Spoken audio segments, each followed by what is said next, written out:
राजेश चौधरी। राजेश, आप माठ सीट से विधायक हैं और इस सारे घटनाक्रम के केंद्र में आप ही हैं भाई, सारे विधायक ही हैं इस समय। तो अगर मैं आपसे ये पूछूं कि आप कौन से खेमे के हैं, बुरा तो नहीं मानेंगे राजेश?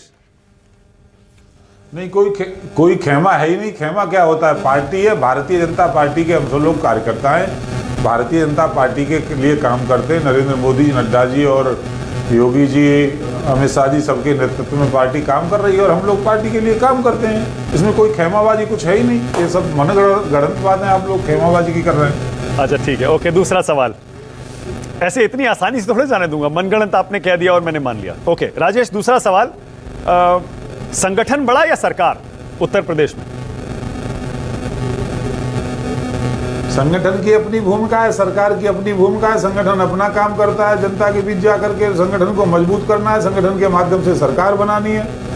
दोनों का अपना अलग उपयोग है, अलग काम है और दोनों लोग काम कर रहे हैं और एक दूसरे के साथ सामंजस्य के साथ हम लोग सरकार में काम करते हैं। जो लोग संगठन में होते हैं वही ना सरकार में जाते हैं। आप बीच की लाइन ले रहे हैं, बच बच के बोल रहे हैं आज राजेश। अक्सर मैंने आपको देखा है, खूब बोलते हैं आप। नहीं, आज बच बच के बोल रहे हैं, बीच की लाइन ले रहे हैं कि दोनों का अपना अपना रोल है। अब बताइए, केशव प्रसाद मौर्य ने कह दिया संगठन सरकार से बड़ा होता है, मतलब गलत कह रहे हैं वो? देखिए, केशव मौर्य जी का वो नहीं, मैं ऐसा नहीं कह सकता गलत कह रहे हैं वो अपना, उनका विचार हो सकता है, मेरे अपने विचार हो सकते हैं। संगठन और सरकार, जब कोई पार्टी सरकार में आ गई तो दोनों एक दूसरे के पूरक हैं, एक गाड़ी के दोनों पहिए हैं। हाँ। सरकार और संगठन को साथ साथ चलना है और जनता को अच्छा सुशासन हमको डिलीवर करना है। इसलिए तो हम लोग संगठन का निर्माण करके राजनीति में आए और काम कर रहे हैं। ओके, तीसरा सवाल, ये कौन सा दर्द है जो केशव प्रसाद मौर्य से छिपाए नहीं छिप रहा? आज तो ट्विटर पर लिख दिया उन्होंने, कार्यकर्ताओं का दर्द मेरा दर्द है। देखिए, जब कोई पार्टी सरकार में होती है तो कुछ छोटी छोटी बातें कई बार होती रहती हैं। किसी कार्यकर्ता का काम हुआ, किसी का नहीं हुआ, किसी का कम हुआ, किसी का ज्यादा हुआ, कहीं तो ऐसी छोटी छोटी बातें होती रहती। उन्हीं हो सकता है उसको व्यक्त करना चाह रहे हों। और कोई बहुत बड़ा दर्द है तो आपको मौर्य साहब से ही पूछना चाहिए। कमाल कर रहे हैं आप तो। आपने तो डिसोन कर दिया मौर्य जी को अचानक। ऐसे मत करिए राजेश, आपके डिप्टी सीएम है भाई, वो ओबीसी चेहरा है आपकी पार्टी का। आपने तो त्याग कर दिया उनका, उन्हीं से पूछ लीजिए। कमाल है। अब उनके विचार मैं तो नहीं ना बता सकता, मैं तो पार्टी के प्रवक्ता के नाते बैठा हुआ हूँ, पार्टी की बात कर रहा हूँ। अब उनके अंदर कोई दर्द है तो वो रखेंगे और पार्टी के फोरम पर रखेंगे, उस पर चर्चा होगी और उस दर्द का निवारण भी संगठन ही करता है। अब आप कहेंगे देखिए सब मनगढ़ंत है। अब वो ट्विटर पर अगर खुलेआम लिखेंगे कार्यकर्ताओं का दर्द मेरा दर्द, संगठन सरकार से बड़ा, तो उस पर तो बहस होगी। अखिलेश यादव कहेंगे झगड़ा चल रहा है, मीडिया कहेगा ये भाई चल क्या रहा है, ये खींचतान चल रही है, कुछ तो चल रहा है ना। देखिए, भारतीय जनता पार्टी एक संगठन है और बहुत बड़ा, दुनिया का सबसे बड़ा संगठन है। सब लोगों को साथ लेकर के चलने की क्षमता यदि किसी संगठन के अंदर है तो भारतीय जनता पार्टी के अंदर है। भारतीय जनता पार्टी किसी जाति, धर्म, क्षेत्र का संगठन नहीं है। और भारतीय जनता पार्टी संगठन है तो वो संगठन ही सरकार बनाने का काम करता है। यही तो उन्होंने कहा है, पहले संगठन बना। कोई भी पार्टी होगी, चाहे कांग्रेस होगी, चाहे समाजवादी पार्टी होगी या बहुजन समाज पार्टी होगी, आरजेडी होगी, जितनी राजनीतिक पार्टियां हैं, जितने राजनीतिक दल हैं, और राजनीतिक दलों का निर्माण हुआ है संगठन में। जब मजबूत होता है तो वो सरकार में चले जाते हैं लोग। यही तो वो कह रहे हैं कि पहले संगठन है उसके बाद सरकार है, यही तो उन्होंने कहा है। तो संगठन बनेगा तभी सरकार में जाते हैं। निर्दलीय तो कोई एक आदमी मधु कोड़ा पैदा हो सकता है, सब लोगों ने समर्थन दे दिया और सरकार बना दी हो। अच्छा राजेश, मुख्यमंत्री बदलने की कोई मांग, कोई चर्चा विधायकों के बीच, और अगर ऐसी कोई मांग आती है, बात आती है, तो आप किस तरफ होंगे? भारतीय जनता पार्टी हम लोगों की पार्टी है, उसके लिए हम सब लोग काम करते हैं। भारतीय जनता पार्टी के टिकट पर हम जीत करके विधायक बने, सब लोग एकजुट हैं और भारतीय जनता पार्टी विधायक दल के नेता माननीय योगी आदित्यनाथ जी हैं। उनके नेतृत्व में उत्तर प्रदेश में सरकार बहुत अच्छा काम कर रही है और हम सब लोग अपने क्षेत्र में विकास की गंगा निरंतर बहा रहे हैं। सवाल मैंने कुछ और पूछा, जवाब आपने कुछ और दिया। मैंने पूछा मुख्यमंत्री बदलने की कोई चर्चा है क्या, और अगर होगी तो आप किस तरफ होंगे? अब आप एकदम काल्पनिक दुनिया में जाकर के जवाब थोड़ा ना दिए जाते हैं साहब मानक जी। ये काल्पनिक दुनिया है, इससे इसमें इस बात का क्या जवाब हो सकता है? तो आप ये कह सकते हैं ना इस सवाल के जवाब में, देखिए मैं आपकी हेल्प कर रहा हूं, आप ये कह सकते हैं कि इस तरह की कोई चर्चा है ही नहीं, मुख्यमंत्री नहीं बदला जाएगा, कह दीजिए। तो कहां चर्चा है? मैंने तो कहीं सुनी नहीं, आप ही कह रहे हैं मुझसे तो चर्चा है। आप लोगों में, मीडिया में या आपके चैनल में चर्चा होगी तो हो रही होगी, विधायकों में कोई चर्चा नहीं है इस तरह की। अच्छा ठीक है, क्या प्रदेश अध्यक्ष बदलने की चर्चा है? ये न मेरा काम है। प्रदेश अध्यक्ष भारतीय जनता पार्टी के चौधरी भूपेंद्र सिंह जी हैं, वो निरंतर काम कर रहे हैं, अच्छे संगठन करता है, बहुत अच्छा उनका काम करने का अनुभव है और संगठन बहुत जल्दी सदस्यता की ओर जा रहा है और नया संगठन का निर्माण होगा। अभी अगस्त में सदस्यता शुरू होने वाली है भारतीय जनता पार्टी की, उसके बाद हमारे जो निर्वाचन की प्रक्रिया है वो निरंतर चलेगी और संगठन तो मजबूती के साथ नए का गठन होगा ही। मतलब आप ये कह रहे हैं लोकसभा चुनाव में हारने के बाद भी आप कोई बदलाव नहीं करेंगे बीजेपी में, बिल्कुल वैसे ही चलते रहेंगे जैसे पहले चल रहे थे?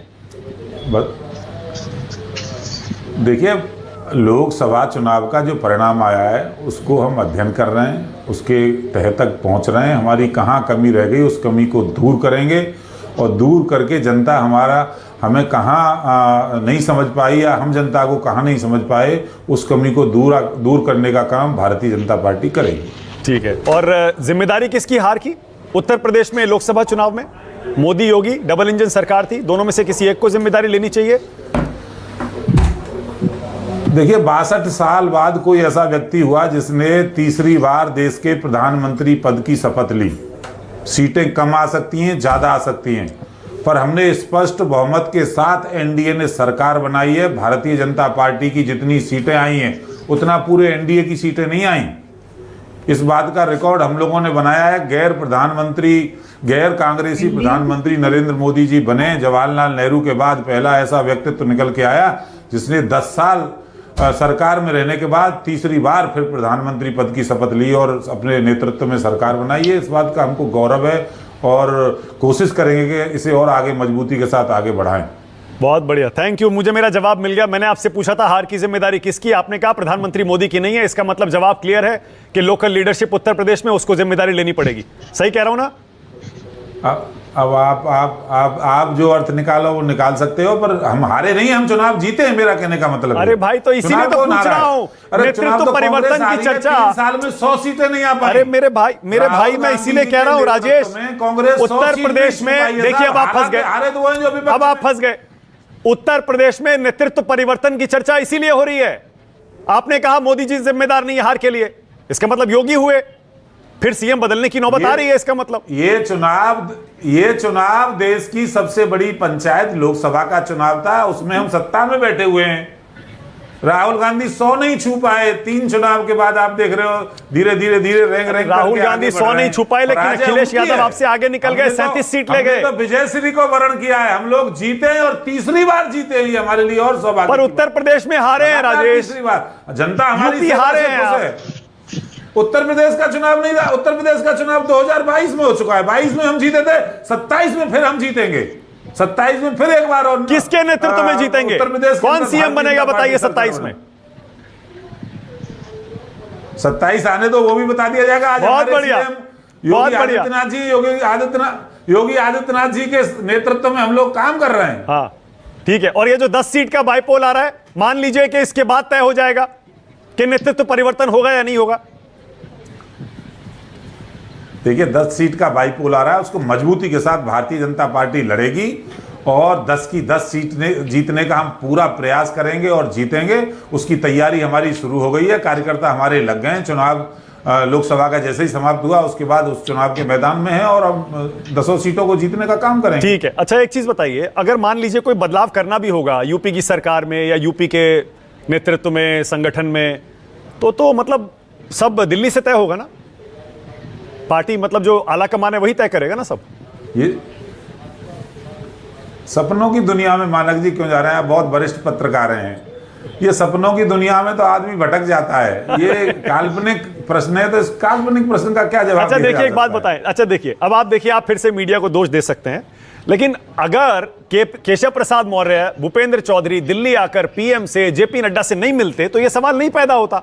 अब दोनों मिले, 1-1 घंटा मुलाकात हुई है, इसीलिए चर्चा हो रही है। अगर दिल्ली ने तय कर लिया कि वहां बदलाव करना है तो बदलाव होगा। सही कह रहा हूं ना मैं? देखिए, राष्ट्रीय अध्यक्ष जी अभी 2-3 दिन पहले प्रदेश कार्य समिति में भाग लेने के लिए लखनऊ गए थे। उनकी व्यस्तता अधिक थी, इसलिए वहाँ स्थानीय लोगों से नहीं मिल पाए, स्थानीय नेताओं से नहीं मिल पाए। और हमारे वो राष्ट्रीय अध्यक्ष उनसे मिलेंगे, देश के प्रधानमंत्री अनेक मुद्दों पर चर्चा करेंगे, उत्तर प्रदेश के विकास पर चर्चा करेंगे, उत्तर प्रदेश में संगठन की मजबूती पर चर्चा करेंगे। ये तो रूटीन काम है मिलना। ठीक है, ओके। आज आप मीडिया में इसको सुर्खियां देना चाह रहे हैं तो आप नोटिस ले रहे हैं, नहीं तो भूपेंद्र चौधरी जी मिलकर जाते हैं, अभी कुछ दिन पहले ही मिलकर गए। फिर आप देखिए, आप मीडिया को दोष दे रहे हैं। मुख्यमंत्री जी अभी मिल करके गए, उस समय उतना हमने गर्मा गर्म बहस नहीं की। अब आप चूंकि इसको सब ज्यादा चर्चा कर रहे हैं तो आप उसको नोटिस ले रहे हैं। नहीं, राजेश केशव प्रसाद मौर्य ने ट्वीट नहीं किया होता ना अगर ये, और खुद भाषण में नहीं कहा होता कि संगठन बड़ा होता है, दर्द मेरा, कार्यकर्ताओं का दर्द मेरा दर्द है, संजय निषाद ने नहीं कहा होता बुलडोजर चल, तो ये सब बहस नहीं होती, ये नहीं होती यहाँ पर। खैर नहीं, चलिए आगे।